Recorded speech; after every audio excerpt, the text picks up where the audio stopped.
Hello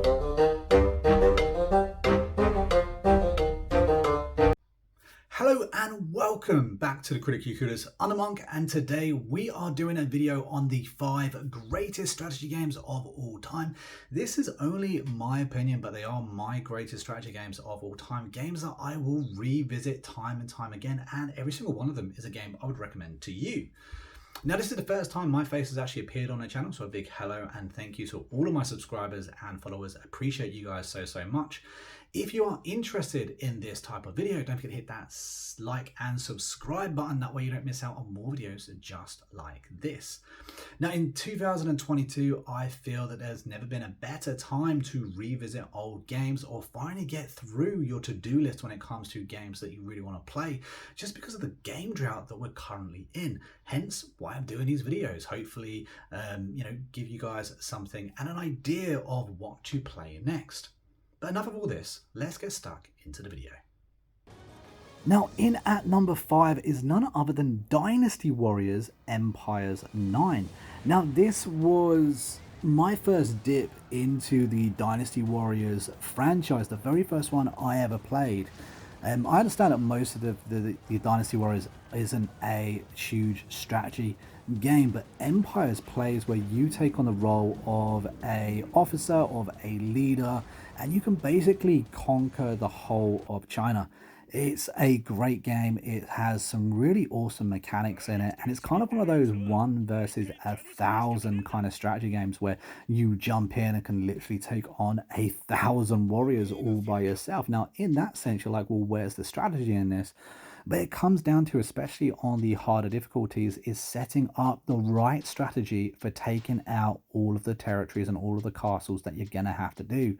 Sometimes you have to take on very tough officers that if you do one thing wrong, you are going to die and lose. And of course, losing a key battle at the wrong time can quite literally cost you your entire kingdom. It's a game that I've actually put on the channel quite a lot, so if you're interested in Dynasty Warriors or looking at this game, there's tons of video on my channel for you guys to have a little look-see at. And it's one that I would highly recommend to anyone that hasn't quite played these games yet. Personally, I had never played them. I thoroughly enjoyed Empires. I love the kingdom management, the ranking system, and the battles were an awful lot of fun as well. Some of the mechanics were quite difficult to understand, and so it took a little while, a little bit of effort to kind of understand what it was I was doing while I was playing this game. But I've had a huge amount of fun putting in over 150 hours into this game. It's one that I'm 100% going to be going back to. Hopefully we get some more DLC, some more content and stuff like that. This game does need it now. It's been out since the beginning of this year, so it is quite a relatively new game. However, it's one that's blown me away. I wasn't expecting to love it as much as I did. I was gifted it by the developers, and I'm so grateful they did, because I probably wouldn't have paid that £100 price tag for the big edition that it released with. However, if you guys see this on sale, I would 100% recommend you pick it up and have a go. I think you're going to have an absolute blast. In at number 4, we have another one that maybe some of you might consider isn't a strategy game, and that is Mount & Blade Warband. Now, this is a very old game, and I actually only discovered this game around 2 years ago. When I did discover it, I was blown away by just how amazing this game is. Yes, the graphics aren't great. Yes, it's clunky. Yes, it's buggy. But on console, at least, there is no other game like Warband you will ever play or find. Now, this game released back in 2010. Now, I played this way before I ever even had a YouTube channel. And I had a lot of fun playing this game. It's one of those ones where it is a literal kingdom manager. You start off as an absolute nobody, just one plum on the map, running around on your horse, doing little side quests where you can then build up a little group of people, turn it into an army, become your own kingdom, become a king, and conquer the entire continent. It's a huge amount of fun. And I was blown away with just how in-depth this is. There's character leveling, kingdom management, you can get married, you can siege castles, have huge, battles on land, horses versus horses, knights and all that sort of stuff. You can set out your formations, who you want to enter the battle, the order in which they enter the battle, all kinds of things. Yes, this game is 12 years old, and yes, it may not be the prettiest game out there, but there's an awful lot of content for what you actually get, and this is on sale an awful lot. You can pick it up for dirt cheap and have an absolute blast in it.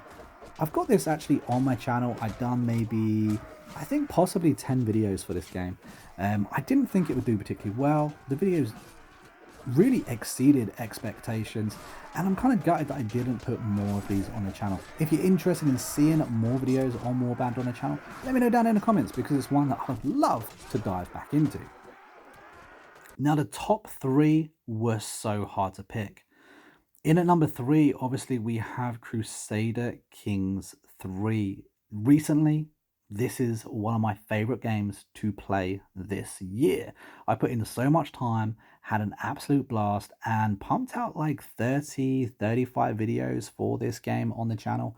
So if you're interested in console edition Crusader Kings 3, I've got you covered.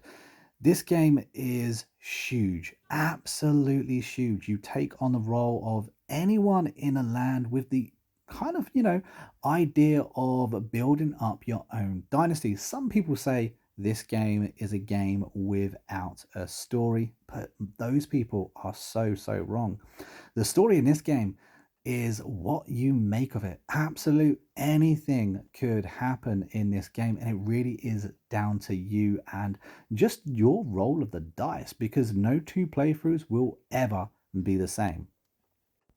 There is so much to do in this game, I wouldn't even know where to start. The battle mechanics may be rather simplified, and you don't necessarily have to do a huge amount apart from have more than the enemy in order to win your battles.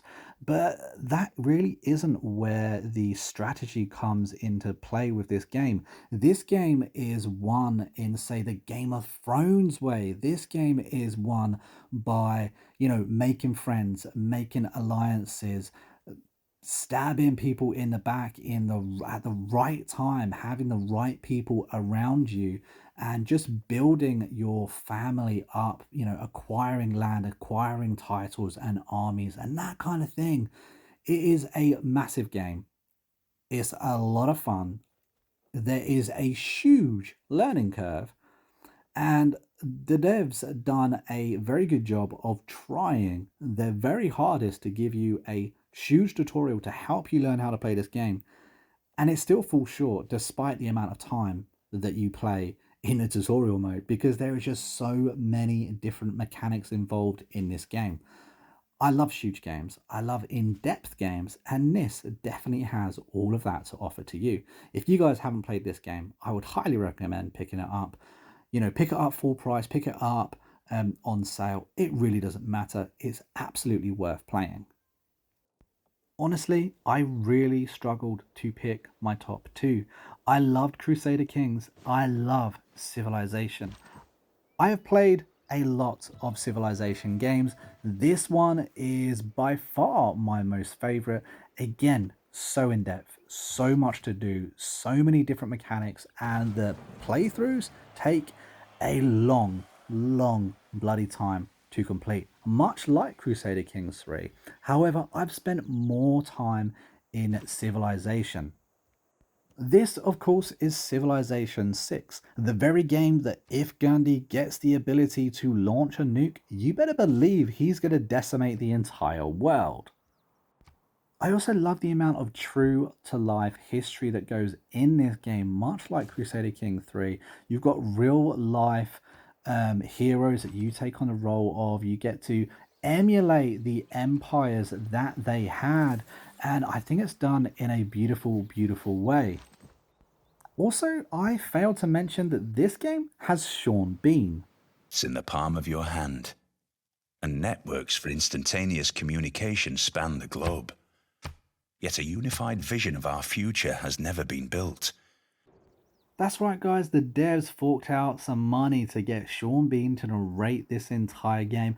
Absolutely love it when he pops in and gives his 2 cents. This is a fabulous game, and guys, You really need to play it if you haven't already. It goes on sale an awful lot because this game's been out for a while now.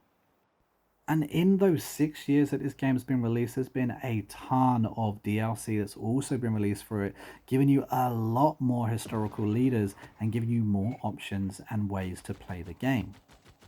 So if you're truly wondering about what to play next while you're waiting for the games like Starfield to finally be released and stop being delayed, then perhaps Civilization 6 is the game for you. And up next, and winning my list of the greatest strategy games of all time, is none other than Stellaris.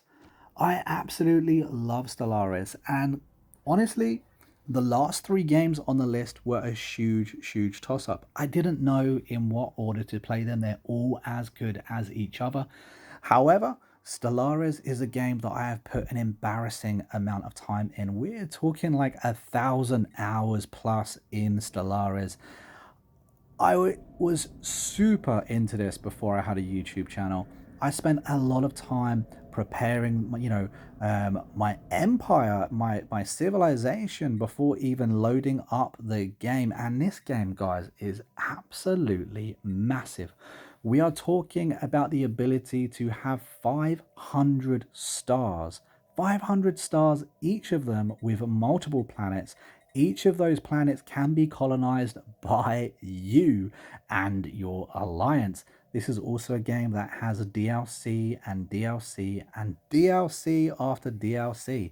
You're never going to get bored. You're never going to get out of content. And it's just an absolute blast. I love that this game gives you true control over your playstyle. You want to come in as, for instance, Star Trek, the Federation. You want to go in and make alliances and peacekeep the entire universe. You can do that. You want to come in as Sith, conquer everything, become the empire of the galaxy. You can do that too. Or if you want to come in and build up your own hive mind of whatever, you can do that too. This game is truly under your control. You get to build up your empire, your civilization from the ground up, choosing characteristics that you like. Personally, I always like Star Trek, so I always like building like a Borg race, a hive mind race, a robotic race. And you get inspiration from anything in your life that you want in order to create your own civilization, and you watch it unfold as you play through this game. This is another one where I feel that no two playthroughs are ever the same. You never really know what's going to pop up. You've got additional features like endgame crises, and ancient civilizations that can kind of wake up and be like, hey, what are you guys doing around here?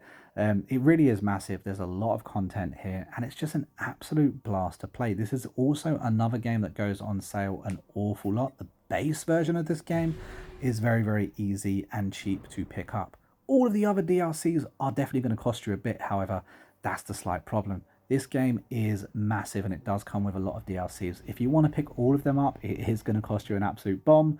But if you like it, you like it. If you like the idea of being able to have your own Death Star or world cracker just going around destroying other planets, then you're gonna want to fork out for that extra DLC. But for me, guys, Stellaris tops my list of the greatest strategy game I personally has ever played, and it's my #1 recommendation to anyone that hasn't played it yet. But guys, that's my list. They're my 5 choices. Was your favorite game on the list? Let me know down in the comments. Let me know what game didn't quite make my list that you think should have at least been considered. But until next time, guys, I've been a monk, we've been a Critically Clueless, and I'll see you in the next video real soon. Don't forget, if you've enjoyed this video, please hit that like button, subscribe to the channel. Helps us out so much. We also have that active and growing Discord. If you want to join, let us know the game that you're currently in love with. The link for that will be down in the description. But until next time, take it easy and happy gaming.